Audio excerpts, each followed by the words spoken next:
On February 1st, 2026, Nancy Ann Guthrie, an 84-year-old mother of three, including NBC News journalist and Today co-anchor Savannah Guthrie, was reported missing from her home in Canada, Foothills, Arizona, United States.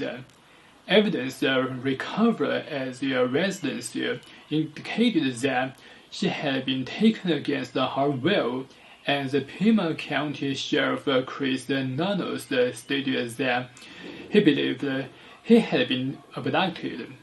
A multi-agency investigation led by the Pima County Sheriff's Department, with assistance from the Federal Bureau of Investigation, U.S. Customs and Border Protection, and search and rescue teams, has included extensive forensic analysis, neighborhood canvassing, and review of surveillance footage.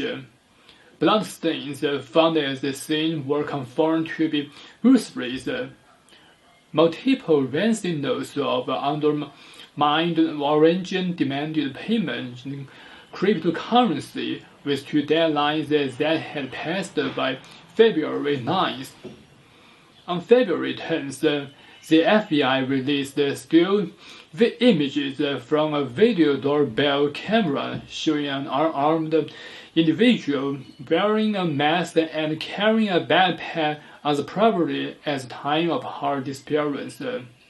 Family appeals on social media have not produced any evidence that Guthrie is alive, and as of February 10th, law enforcement has stated that her condition and whereabouts remain unknown. The case has drawn nation attention, with Savannah Guthrie suspending her broadcasting duties, including coverage of the 2026 Winter Olympics, to participate in the search. But no trace of Guthrie has been found. Guthrie was born Nancy Allen Long on January 27, 1942, in Fort Wright, Kentucky, United States. She lived in the Tucson area for more than 5 decades, having moved there with her family in the early 1970s. She was married to Charles Guthrie until his death at age 49 while on mission exploration trip in Mexico in 1988. She has 3 children, Savannah, Annie, and Cameron. According to family members, Guthrie is mentally sharp and independent, and she lives alone in her home in the Carolina foothills. At age 84, she has limited mobility and requires daily medication for a chronic condition. She is active in her community and is a regular churchgoer. Guthrie was last seen at her home in Carolina foothills just outside Tucson on the evening of Sunday, January 31st, 2026. She was dropped off by her son-in-law at approximately 9:50 p.m. Her son-in-law, who is married to Guthrie's daughter, Annie, is the last known person to have seen her. Guthrie didn't arrive for a scheduled church service the following morning, prompting concern. A member of her church contacted the family to report that she had not appeared as expected. Relatives went to her home around 11 a.m. to check on her, searched the house and surrounding property, and found no sign of her. Around noon, the family called 911 and reported Guthrie missing to the Pima County Sheriff's Department. Deputies responding to the residence noted that Guthrie's personal belongings, including her phone and other essential items, were still inside the home. given her limited mobility and the absence of any indication that she had left voluntarily. Investigators immediately regarded the situation as more than just a routine missing person report. At a press conference on Thursday, February 5, 2026, authorities released a detailed timeline surrounding Guthrie's disappearance. Okay, let's take a look at Thursday, January 31st, 2026, time and event. 5:32 p.m. Guthrie takes Uber to her daughter Annie's home for dinner. So you can see the timetable. So I want to read it. I want to read it then. So just look at it. Okay. Updated missing person poster, including images of the recovered doorbell camera footage of an intruder, published by the Federal Bureau of Investigation on February 10, 2026. An editor has nominated about the above file for discussion of the purpose or potential deletion. You are welcome to participate in the discussion and help reach consensus. The local, state, and federal authorities launched an extensive search following Guthrie's disappearance. The Pima County Sheriff's Department deployed search and rescue teams, including K-9 units, drones, and aerial resources, with assistance from U.S. Customs and Border Protection. Despite these efforts, no trace of Guthrie was found, and on February 2nd, authorities announced that the case had shifted from a search operation to a criminal investigation. Sheriff Terrence Nanos stated that evidence recovered from Guthrie's evidence indicated that a crime had taken place within the house, leading investigators to treat the home as a crime scene and to involve homicide investigators.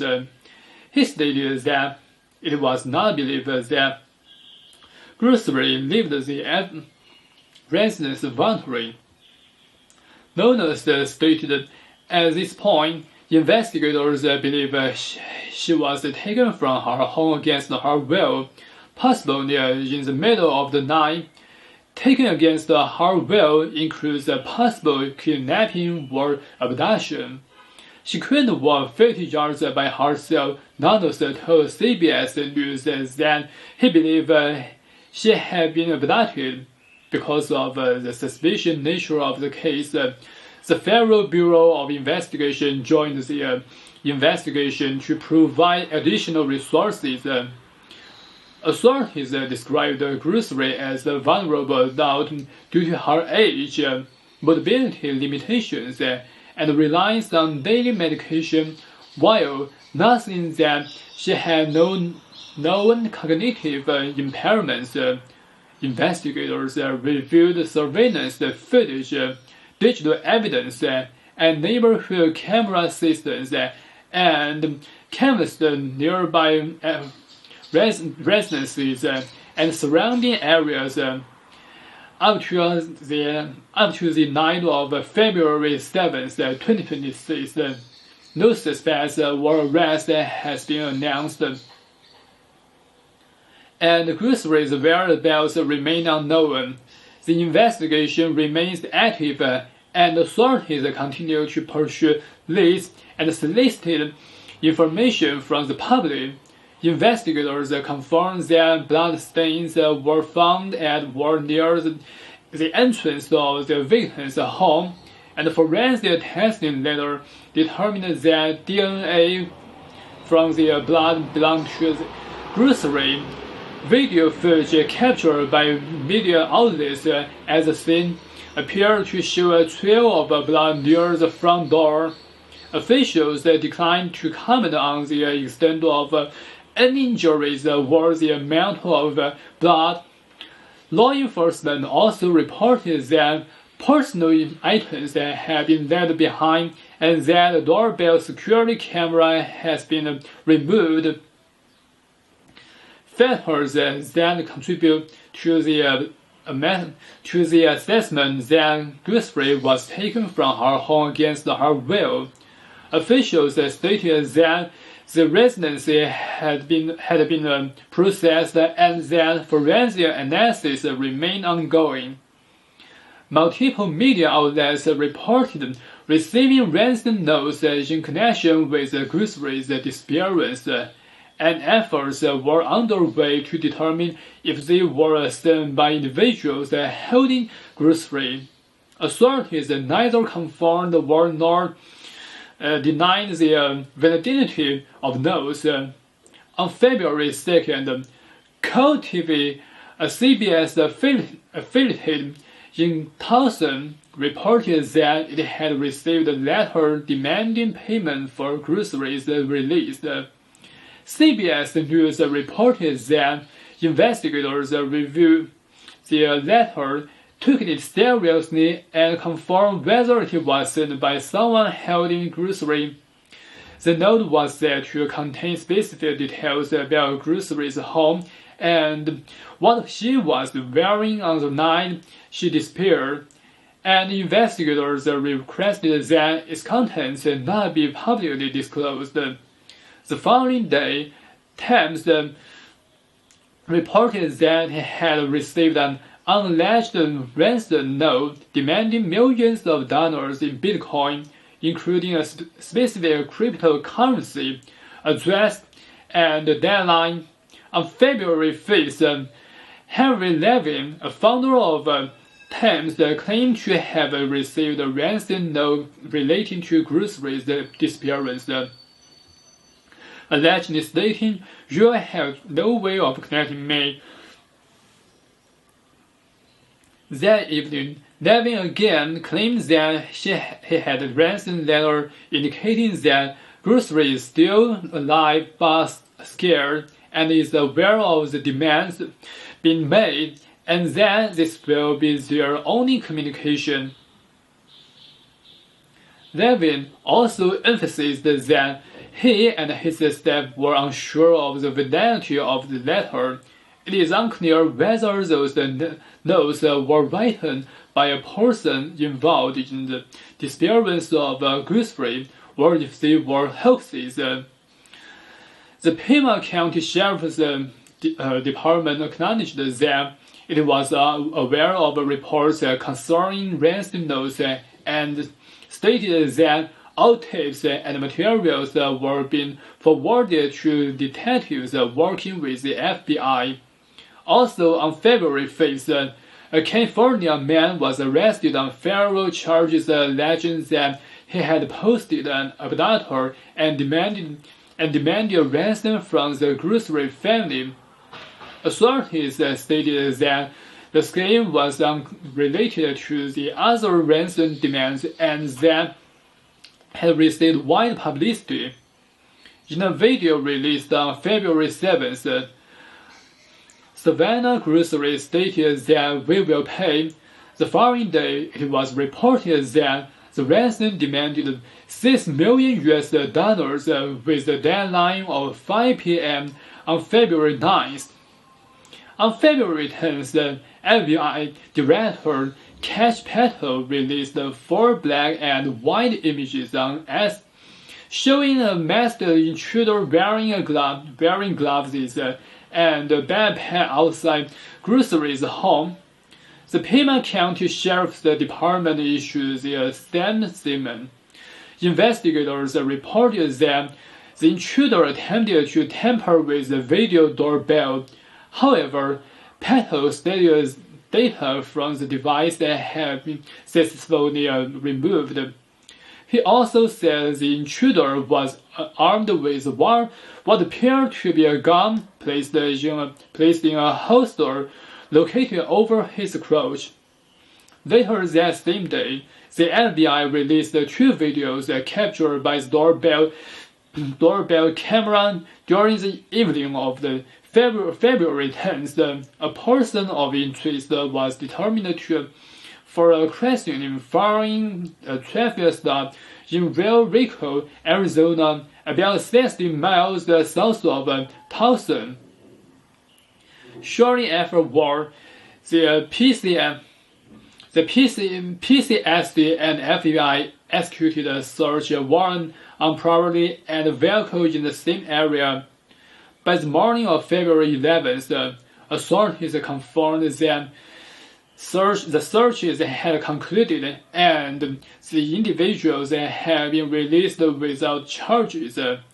Sheriff Nanos stated that the individual was fully cooperative, and following an interview and forensic review, was determined not to be involved in the disappearance, effectively ruling him out as a suspect.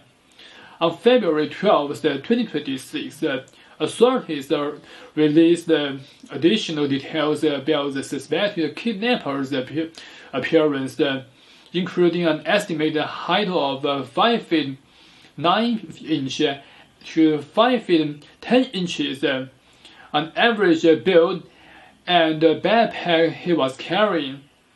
The Pima County Sheriff's Department began an operation on February 13th at the residence 2 miles away from Guthrie's home. 2 people were removed